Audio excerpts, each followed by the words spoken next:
My son emptied my bank account. It was a Thursday morning, soft with spring rain, the kind that made the old porch creak and the roses glisten like tears. I had just poured myself a cup of chamomile tea when I opened my banking app, meaning only to check if my pension had cleared. But instead of comfort, I found a number so small it made my breath stop. $14.82. At first, I thought I was reading it wrong. Maybe I'd pressed the wrong account. Maybe the system was down again. But when I called the bank, the young woman on the other end, her voice bright and rehearsed, told me plainly, "Yes, Mrs. Grace. The transfer was made yesterday. All your funds were moved to an account registered under your son, Daniel Grace." For a long while, I said nothing. I just listened to the sound of the rain hitting the window, the ticking clock, the hum of a world that suddenly didn't make sense. When the call ended, I sat at my kitchen table, the same table where Daniel had done his homework as a boy, where I had mended his torn shirts and prayed over his report cards. And I just stared. He had taken everything, every penny his father and I had worked for, every quiet sacrifice I'd made over the years, every dream of security I'd saved for my old age, and all I could think of was the day he was born. He came into this world on a night much like this, rain against the hospital windows, thunder rolling softly in the distance. His father, Michael, held him first, tears streaking down his face. "Evelyn," he'd said, "he's perfect. Our Daniel." And he was, even after Michael passed. Daniel was 12 then. That boy was my reason to keep living.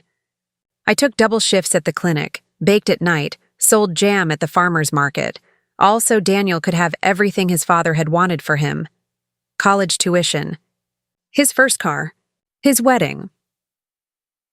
When he started a business with his wife, Clara, and said he needed seed money, I didn't hesitate.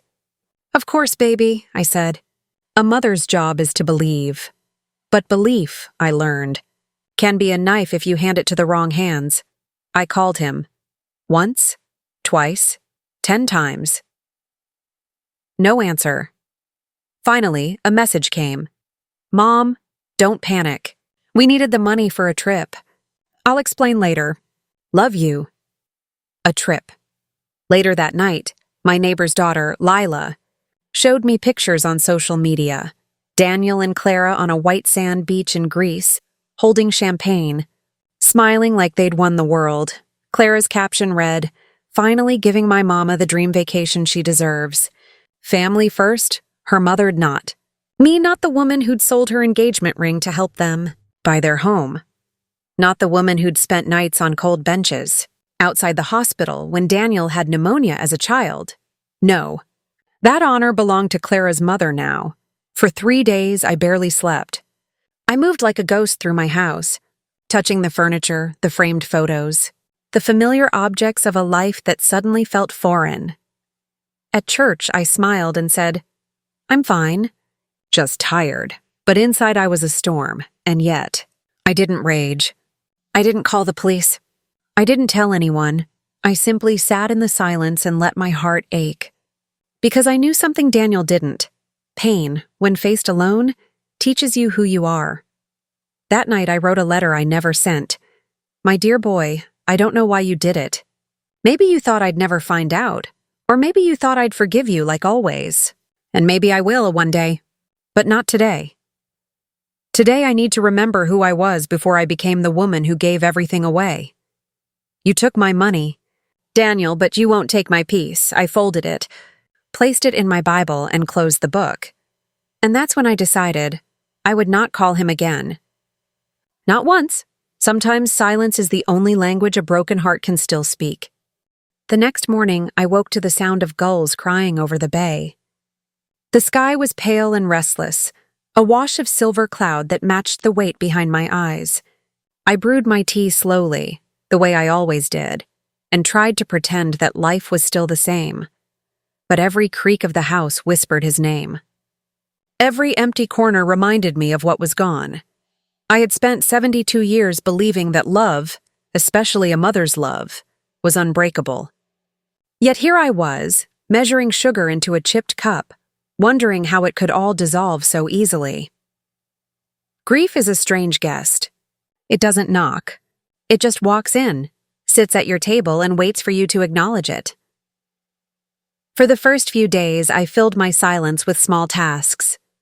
I cleaned the kitchen cabinets, polished the windows, trimmed the roses. Each motion gave my hands purpose, though my heart remained hollow. When evening came, I lit a candle and sat on the porch, watching the world soften under dusk. The scent of wet earth and lilac drifted through the air. Somewhere, children were laughing, their voices rising and falling like waves. That's when I realized something simple but devastating. The world keeps turning, even when your own has stopped. On the third night, I opened an old trunk at the foot of my bed. Inside were scraps of my life, Michael's love letters, Daniel's kindergarten drawings, the hand-stitched baby blanket I'd saved for his first child that never came. I unfolded one letter, the paper thin and yellowing.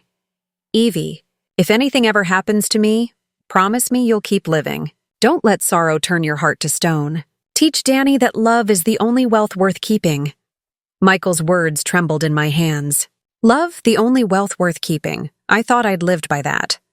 But love, given without boundaries, can become debt. On Sunday, Pastor Helen stopped by. A small woman with sharp eyes and a laugh like sunlight, she'd been my friend for more than 20 years. She brought lemon cake and the kind of compassion that doesn't ask too many questions. "Evelyn, honey, you look thin," she said, setting the cake down. "You eatin' right?" I smiled faintly. "Trying to. Appetite's not what it used to be." She studied me. "Something's happened." "I can see it," I hesitated. My throat burned with words I didn't want to speak. "My son took something that wasn't his." Helen waited, her silence patient. "All of it," I whispered. "Everything I had." Her hands covered mine, warm and steady. "Child, that's a wound only God can stitch. But you don't have to bleed alone." I nodded, tears sliding down like quiet rain. For the first time, I allowed someone to see the rawness underneath my calm. It didn't fix the pain, but it made it real. That night I couldn't sleep. I walked through the house barefoot, my reflection following me in darkened windows. In the living room hung a portrait of Daniel at 16, wearing his graduation gown, eyes bright with promise. I touched the frame lightly. "I raised you to be better than this," I murmured, and then, softer, "Maybe I expected too much." Outside, thunder rumbled. I thought of Daniel somewhere across the ocean, perhaps sipping wine beside Clara and her mother, unaware or unwilling to care that the woman who once carried him was sitting alone in the dark. Anger finally came, not loud, but deep, like an earthquake beneath calm ground. I wanted to hate him. I truly did. But hatred is heavy, and my bones were already tired. So instead, I whispered a prayer. "Lord, show me what to do with this hurt." In the days that followed, a strange clarity began to bloom inside me. When everything is taken from you, you see what can't be stolen: breath, sunlight, the small joy of morning birds. I began walking again, just short strolls through the neighborhood. People waved. I waved back. I noticed how many stories the world carried in its faces: laughter lines, tired eyes, small miracles surviving in ordinary lives. At the library, I found a watercolor class for seniors. I hadn't painted since Michael's death, but the smell of paint and paper called something back. My first strokes were shaky. Then, slowly, they steadied. Each color felt like a piece of myself returning. 3 weeks passed before Daniel reached out again. I'd stopped hoping. But hope is stubborn. It lingers even when you tell it to leave. His message came at midnight. "Mom, we're in Italy now. You should see it. I'll make it up to you, promise. Love you, no apology, no shame.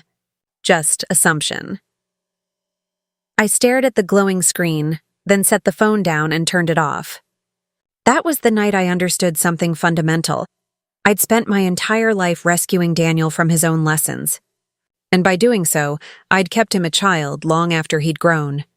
Sometimes love isn't about giving more. It's about finally stopping. 2 days later, I visited the bank.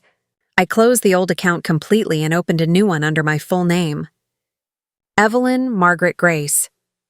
I moved the tiny pension that remained and asked for a debit card no one else could access. Then I did something unexpected. Even to myself, I put my house up for sale. It wasn't impulsive. The house had become a museum of memories, beautiful, but suffocating. Each room echoed with voices that no longer lived there. I needed air, and starting over was the only way I knew how to breathe again. When the realtor's sign went up on the lawn, I felt an ache so sharp I had to sit down. But beneath it, a lightness stirred. Michael's voice seemed to whisper from the magnolia tree. "Keep living, Evie." So I would. The weeks before the sale were a blur of boxes and dust. I found things I hadn't seen in decades. Daniel's baby shoes, Michael's old fountain pen, a dried corsage from our wedding. Each item carried a memory. Some made me cry, others made me smile through tears. When I came to Daniel's childhood room, I paused. The walls were still painted sky blue, the shelves lined with trophies. I ran my hand over the wood and whispered a quiet goodbye. Forgiveness begins as a whisper. When the movers loaded the last box, I stood on the porch one final time. The garden hummed with bees, sunlight warming the steps where Daniel had once played with toy cars.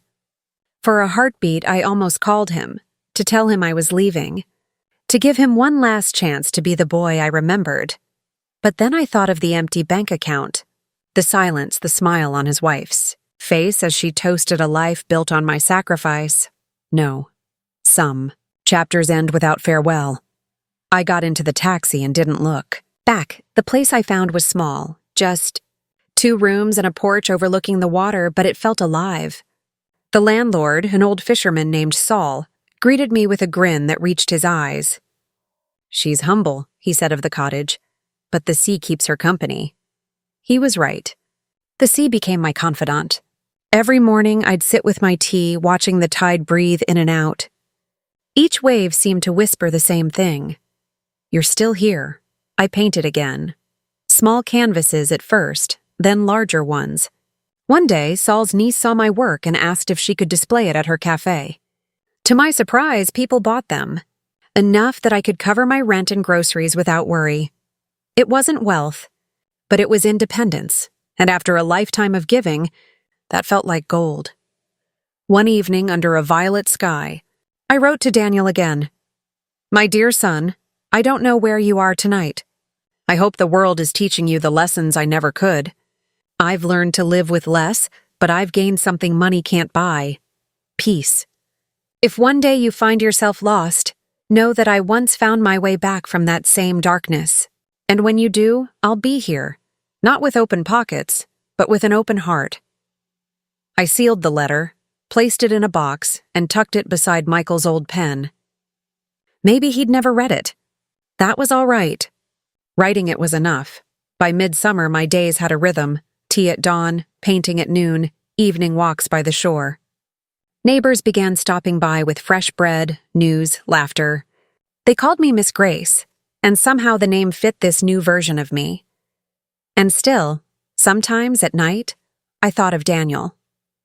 Not with anger anymore, just a tender, aching hope that he'd one day understand what he'd broken and what he'd taught me to rebuild.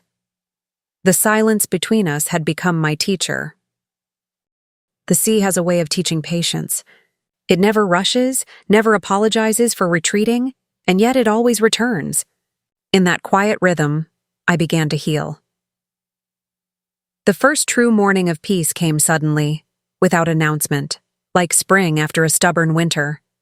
I woke before dawn, opened the shutters, and watched the sky blush into gold. The world was simple again: the hiss of the kettle, the rustle of waves, the faint cry of gulls. I realized, standing there barefoot on the porch, that for the first time in months, my chest didn't feel hollow.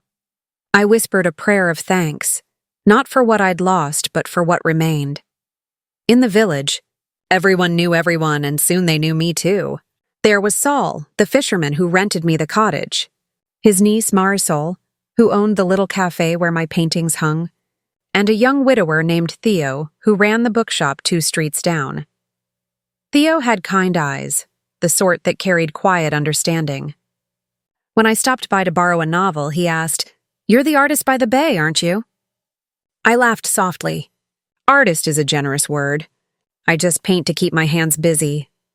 Sometimes, he said, shelving a book. Busy hands keep a heart from breaking, I smiled. Then I suppose I'm in good company. By late summer, Marisol insisted I enter the Village Arts Festival. People need to see how you see the sea, she said, wagging a paint-stained finger. I hesitated. Oh, I'm too old for that kind of attention. Nonsense, she replied. Beauty doesn't check birth certificates. So I submitted 3 paintings, Dawn Mercy, The Waiting Shore, and Grace After Storm. The names felt like fragments of my journey. The night of the show, I wore a linen dress and a shawl Michael had once bought me from a street vendor. The gallery smelled of salt and varnish. Lights glowed softly over each canvas. When the crowd came, they paused before my work longer than I expected. Some whispered. Others smiled quietly. One woman touched her chest and murmured, "This one feels like forgiveness." By the end of the evening, all 3 pieces had sold. I stood beside Marisol, stunned. She grinned. You see? You gave your pain a purpose. 2 weeks later, a letter arrived, foreign postmark smudged by rain. It was from Daniel. Mom, things are complicated. The business deal went bad. We lost more than I thought possible. Claire's family has pulled away. I don't know what to do. I'm sorry for everything, even though I know sorry isn't enough. There was a number scribbled at the bottom, but I didn't call. Instead, I read the letter twice, then folded it into my journal beside the one I'd written months earlier. Side by side, they looked like 2 sides of a wound beginning to close. My days grew fuller. I began teaching a small art class at the cafe, 5 women and 1 elderly gentleman who painted like a dream. We laughed, shared stories, and filled the air with color. When someone asked what inspired my work, I said, living long enough to see that broken things can still be beautiful. That night, alone on the porch, I realized that was true for me. Too, still sometimes the past found me. One afternoon while painting, I caught the faint smell of Michael's cologne in the breeze. It made me pause, brush midair. I looked out over the sea and whispered, "You'd laugh at all this, wouldn't you?" Me, an artist at 72. If the wind answered, it did so kindly, softly brushing my cheek like an old hand. Autumn came early that year. Leaves burned gold and crimson before tumbling to the ground. Marisol brought a newspaper from the city one morning, her brow furrowed. Evelyn, is this your son? There it was, a small article about a failed investment firm. Daniel Grace listed among the executives facing bankruptcy. I read it slowly, then set the paper down. Yes, I said, my voice steady. That's him. Marisol reached for my hand, but I smiled. Don't worry, child. Sometimes a fall is the only thing that teaches you how to stand. That night I sat with the paper in my lap, tears tracing quiet lines down my cheeks. I wasn't crying for the money. I was crying because I'd finally stopped protecting him from himself, and life had taken up the role I'd abandoned. Weeks later, just before winter, a knock came at my door. When I opened it, Daniel stood there. He looked older, thinner, the confidence drained from his eyes. His clothes were wrinkled. His voice small. "Mom," he said. I froze. Daniel, for a long moment, we just stared at each other, the space between us filled with years of love and disappointment. I didn't know where else to go, he said finally. The words hit something deep inside me. Once I would have rushed to hold him. Now I simply stepped aside. Come in. He sat at my table, the same table where I'd written the unsent letters. I poured tea and we drank in silence. After a while, he said, I messed up, Mom. I nodded. Yes, you did. He blinked as if expecting anger. Aren't you going to yell? Tell me I ruined everything? I smiled faintly. You already know that. My words won't teach you what life already has. He lowered his head. I don't deserve your forgiveness. Maybe not, I said softly. But forgiveness isn't earned. It's given for the sake of the giver. He looked up, eyes glistening. You really forgive me? I do, I said. But that doesn't mean things go back to how they were. You'll have to build your own life now, honestly this time. He nodded slowly, tears falling unchecked. I understand. For 2 days, he stayed at a nearby inn, helping me fix a broken shutter and repaint the porch rail. We spoke little, but the silence between us was softer now, no longer filled with accusation, but with the possibility of something new. On the morning he left, he hugged me tightly, his voice trembling. Thank you, Mom, for everything. I touched his cheek. Go make a life you're proud of, Daniel. Not one built on someone else's sacrifices. He nodded, then walked down the path toward the bus stop. The wind carried the scent of salt and change. That evening, I sat by the window watching the sunset bleed into the horizon. I thought of Daniel somewhere out there, starting over. Maybe he'd stumble again. Maybe he'd rise. Either way, it wasn't mine to control anymore. I had my own beginning to tend to. The sea was calmer that winter, but I knew better than to trust still water. Peace, I'd learned, doesn't always mean safety. Sometimes it's just the breath before the next wave, and the wave was coming. Weeks passed after Daniel left. He wrote me small notes, tentative, careful, as if each word was afraid to be misunderstood. Dear Mom, I found work at a small repair shop. It's humble, but it's mine. I rent a room above it. I keep your photo by the window. I don't expect you to write back. I just wanted you to know I'm trying. I smiled when I read that. Trying. That single word felt heavier than all the promises he'd made when he was rich. Each letter was proof that maybe, somewhere in that wreckage, my boy still lived. One rainy evening, I heard tires on gravel again. But this time, the voice at the door wasn't Daniel's. It was hers, Clara, his wife. Her hair was tied back neatly, though her clothes were worn. She stood under the dripping porch light, her eyes darting nervously. Mrs. Grace, she said, her voice cracking slightly. May I come in? I hesitated. The memory of that cruel smirk, the one she wore when she bragged about Europe, flickering in my mind. But I stepped aside. You're wet, I said. Sit by the fire, she nodded, clutching her purse like it might explode. Thank you. For a while, neither of us spoke. The rain whispered against the windows, filling the room with an uneasy rhythm. Finally, she said, He's gone. My chest tightened. Daniel? She nodded. After we lost everything, I thought he'd never forgive me. I left. I didn't know where else to go. But last month he came to find me. He said he was done running. Then last week, she swallowed hard. He collapsed at work. They said it was his heart. The words fell like stones into silence. I didn't cry. I simply reached for the shawl on my chair and wrapped it around her shoulders. She looked up, startled. I'm sorry, she whispered. So am I said. And I meant it, not for what she'd done, but for the waste of it all. A few days later, a small parcel arrived. No note. Just my name on the front in Daniel's handwriting. Inside was the little wooden box he'd taken from me when he left.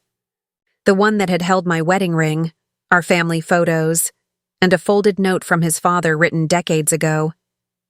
Take care of your mother, son. She's your anchor when the sea gets rough. I pressed the paper to my heart. Oh, Michael, I whispered. You tried to tell him, didn't you? In that moment, I felt something release. A knot that had been holding my heart hostage for years. Spring came again, soft and hesitant. The day we laid Daniel to rest, the sky was too blue, too cruelly beautiful for such a goodbye. The funeral was small. Just Clara, Marisol, Theo, and me. I placed a seashell on his casket, one he'd once picked up as a child, back when joy didn't cost money. As the pastor spoke, I closed my eyes. Forgive us our trespasses. The words lingered like a balm. I felt them soak into me, deep and quiet. When everyone left, I stayed behind. I did forgive you, I said softly, and I hope you forgave yourself before you went. A breeze moved through the grass, carrying the scent of sea salt. I smiled faintly. Maybe that was his answer.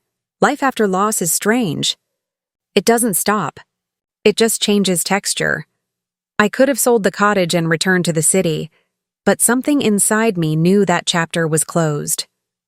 Instead, I stayed, painting, teaching, writing letters I never sent. One day, Theo came by with a proposal.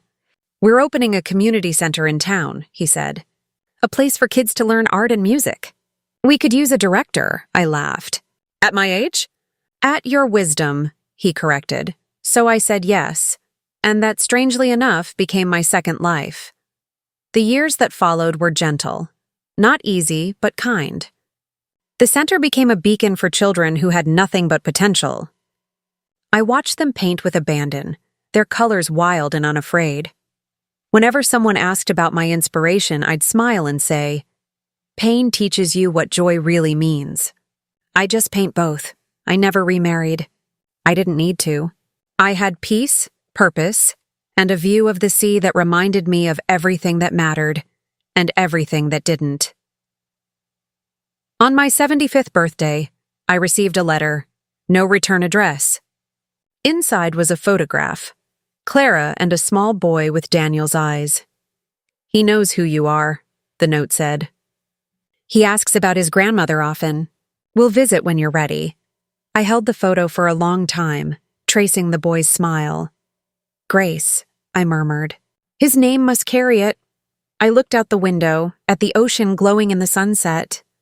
For the first time in years, I felt my heart open, wide and unguarded. I whispered a prayer of thanks, the same one I'd said when the pain first began. Thank you for what I lost, because it taught me what I still have. If you're listening to this, child, remember, love is not measured by how much you give without rest, but by how much you learn to give wisely. You can forgive without surrendering yourself. You can rebuild without revenge. You can find peace even when life steals everything that glittered, because sometimes the greatest revenge isn't in hurting back. It's in healing forward.